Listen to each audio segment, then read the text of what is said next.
Isto é uma daquelas coisas que eu não sabia e então estava a consumir energia sem necessidade e havendo alternativa. Então vamos ver como podemos poupar energia e dinheiro em casa com eletrodomésticos que usamos provavelmente diariamente. Então uma das coisas que devemos aprender é ler as etiquetas energéticas. Depois, o sítio onde colocamos o frigorífico também tem impacto.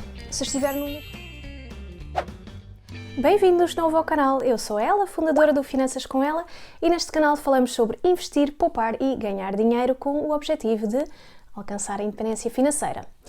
Hoje vamos falar de um tema que pessoalmente gosto muito, relacionado com poupança, mas não é só poupança financeira, ou seja, não é só benéfico para a carteira, mas também para o ambiente. Então hoje vou falar de 4 formas de poupar o meio ambiente que terá também consequências imediatas na tua conta bancária. Os eletrodomésticos que usamos em casa são cada vez mais eficientes, mas também usamos cada vez mais equipamentos, não é? Por isso é mesmo importante ter consciência de quanto é que eles gastam e o que é que podemos fazer para poupar energia. Então uma das coisas que devemos aprender é ler as etiquetas energéticas e recentemente sofreram alterações, não é? Já não existe o A+, A++, A+++, e hoje as etiquetas energéticas passaram de A, que é o mais eficiente, a G, que é o menos eficiente. Então se virmos um equipamento com A em vez de A+++, não precisamos de nos assustar a pensar que não é eficiente, pelo contrário, mais eficiente do que A não vamos encontrar. De qualquer modo, e atenção que isto não é a minha área, mas pelo que eu percebi, dentro da mesma categoria pode haver também grandes variações entre diferentes aparelhos. O que significa que 2 aparelhos que sejam da mesma classe energética podem ter consumos diferentes. Então, além de olharmos para a classe energética, devemos também avaliar os consumos indicados na etiqueta energética. Então, vamos ver como podemos poupar energia e dinheiro em casa com eletrodomésticos que usamos provavelmente diariamente. O frigorífico está sempre ligado, por isso é importante escolhermos bem um modelo tendo em conta então a etiqueta energética e o consumo. No caso dos frigoríficos, também temos que olhar para as estrelas que representam a capacidade de refrigeração. Quanto mais estrelas, maior é a capacidade de refrigeração, mas também maior o seu consumo, não é? Depois, o sítio onde colocamos o frigorífico também tem impacto. Se estiver num local quente, perto do forno, por exemplo, ou perto de algum aquecedor, ou mesmo a apanhar sol, ele gasta mais. Portanto, se o teu frigorífico estiver nestas condições, pondera mudá-lo de lugar e verás uma diferença no seu consumo, claramente. Outra coisa que reduz o consumo é esvaziar e desligar o aparelho quando vais de férias, por exemplo. Claro, apesar disto nem ser sempre possível, não é? Porque pode implicar que se estraguem alimentos que lá tenhas sem necessidade. Portanto, é ver o que é que compensa mais nesse caso. Se te ausentares por muito tempo, se calhar compensa. E depois, outra coisa que eu própria não sabia, que tem imenso impacto, é no caso do congelador, da arca frigorífica. Quando acumula gelo nas paredes, o seu consumo aumenta significativamente. Apenas 2 mm de gelo nas paredes do congelador aumentam em 10% os consumos. E se for 5 mm de gelo, são mais de 30%. Portanto, um impacto ainda grande na fatura da eletricidade. Conclusão, muitas possibilidades para reduzir o consumo no caso do frigorífico. Vamos passar ao próximo eletrodoméstico.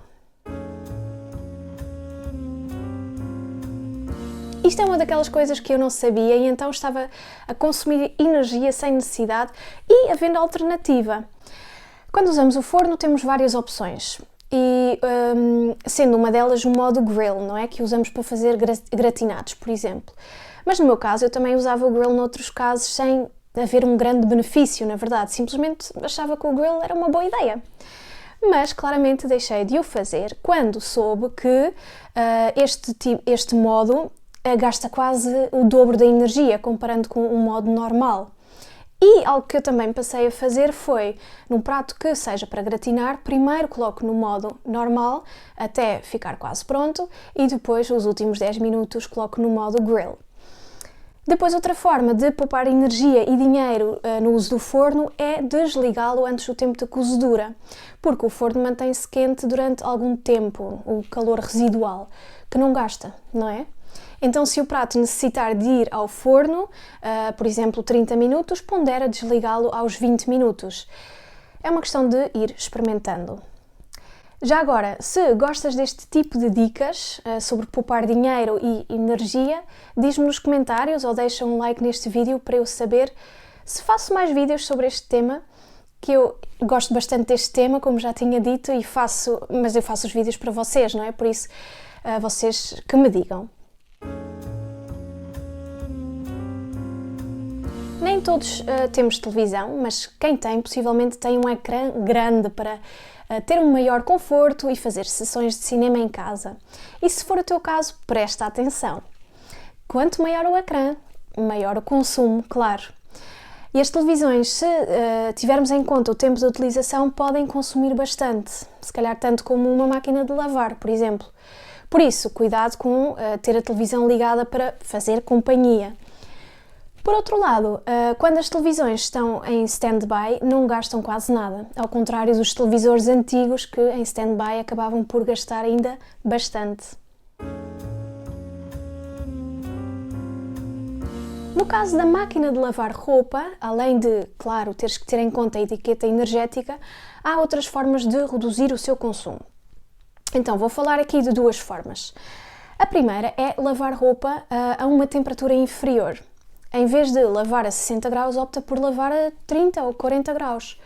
E depois a pré-lavagem também é algo que gasta bastante energia e água e muito provavelmente é desnecessário, até porque hoje em dia os detergentes são bastante bons. E se houver nódoas difíceis de tirar, em vez de fazer a pré-lavagem, podemos optar por deixar a roupa no alguidar com água antes de a colocar na máquina, por exemplo. E depois, a outra forma de poupar é, e isto aplica-se não só à máquina de lavar roupa, mas também se pode aplicar à máquina de secar roupa ou à máquina de lavar louça, que é aderir à tarifa bi-horária. Isto significa que tens períodos do dia, normalmente durante a noite, em que a tarifa da eletricidade é mais reduzida e compensa ligar certas máquinas apenas nesse período. E para ajudar na gestão dos eletrodomésticos, podes usar, por exemplo, temporizadores e indicar as horas a que queres que sejam ligadas as máquinas. Eu confesso que eu já tive a tarifa bi-horária, mas não fazia um bom uso dela e acabava por gastar mais, porque de vez em quando não fazia uma boa gestão e acabava por gastar mais energia, porque a contrapartida, pelo menos na altura quando eu tinha a tarifa bi-horária, era que nos períodos normais, o valor também era mais caro.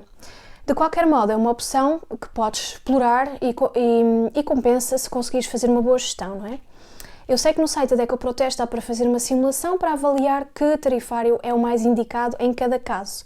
Eu não sei se este simulador é apenas para subscritores ou não. De qualquer modo, eu vou deixar o link na caixa de descrição. Estas foram algumas dicas que, quando aplicadas, certamente irão diminuir o consumo da eletricidade. E, se as aplicares, não poupas só na carteira, mas também no ambiente. Obrigada por teres assistido a este vídeo e já sabes, se quiseres saber mais sobre investir, poupar e ganhar dinheiro, subscreve-te a este canal.